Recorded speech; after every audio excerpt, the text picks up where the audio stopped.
Balance ಇಟ್ಕೊಂಡಿದ್ದಾರೆ. ಜೊತೆಗೆ ಏನು ಭಯೋತ್ಪಾದನೆ ಮಾಡೋದಕ್ಕೆ ಇದು ನಮ್ಮ ಪಾಕಿಸ್ತಾನ ಅದಕ್ಕೆ ಎಚ್ಚರಿಕೆ ಕೊಟ್ಟಂಗೆ ಮಾತಾಡಿದ್ದಾರೆ. ಮತ್ತು ಇವತ್ತು ಚೈನಾಕ್ಕಾಗಲಿ ರಷ್ಯಾಕ್ಕಾಗಲಿ ಪಾಕಿಸ್ತಾನ ಇಂಪಾರ್ಟೆಂಟ್ ಯಾಕೆ ಆಗ್ತಿತ್ತಪ್ಪ ಅಂದ್ರೆ ಭಾರತ ಜೊತೆ ಗೆಳೆತನ ಇರಲಿಲ್ಲ ಅನ್ನೋ ಕಾರಣಕ್ಕಾಗಿ.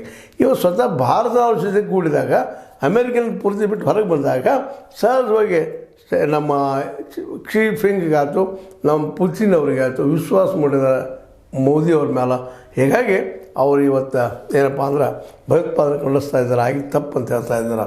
ಇವೆಲ್ಲ ನೆಲೆಗಟ್ಟಿನಲ್ಲೇ ಭಾರತದ ಹೊಸ ಫ್ರೆಂಡ್ಶಿಪ್ ಮಾಡಿಕೊಂಡು ಹೊಸ ಹಾದಿ ಹೊರಟಿದ್ದನ್ನು ಗಮನಿಸಿದಾಗ ಅಮೇರಿಕಾ ಇವತ್ತು ಈ ಒಂದು ಭಾರತದ ಜೊತೆಗೆ ತೆಗೆದುಕೊಂಡಂಥ ನಿರ್ಧಾರ ತಪ್ಪು ಮಾಡಿತಾ ಅಂತ.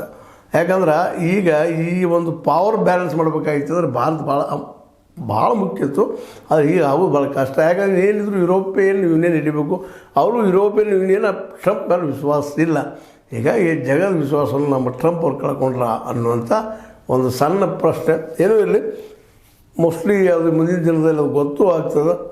ಯಾಕಪ್ಪ ಅಂದ್ರೆ ಈಗ ನಮ್ಮ ಮೋದಿ ಅವ್ರು ಮತ್ತು ತುರ್ತ ಸ್ವಲ್ಪ ಸೇಫರ್ ಸೈಡದಾಗ ಬಂದಿದ್ದಾರೆ ಅನ್ನೋಂಥ ಮಾತಾಡ್ತಾ, ಜೊತೆಗೆ ಭಯೋತ್ಪಾದನೆ ಕಿತ್ತು ಹಾಕುವಂಥ ಮಾತನ್ನು ಅವ್ರುಗಳಿಂದ ಮಾತಾಡಿಸಿದ್ದಾರೆ.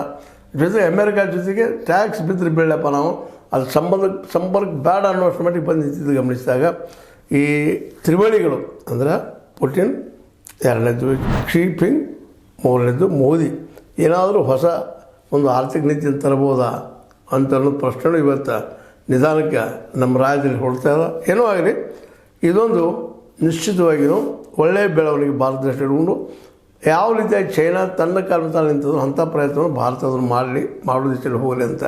ಯಾಕಂದರೆ ಕಾರ್ಪೊರೇಟ್ ಆಯ್ತಪ್ಪ ಅಂದರೆ ಕಾರ್ಪೊರೇಟ್ ಪರ ಇದಂಥ ಬಜೆಟ್ನ ಬರ್ತಿರ್ತದೆ.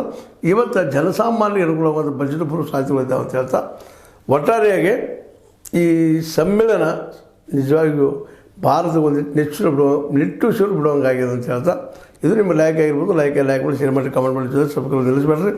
H16 ನ್ಯೂಸ್ ಅರ್ಥ ಸೀತಾರಾಮ ಸದ್ಯಕ್ಕೆ ವಂದನೆಗಳು.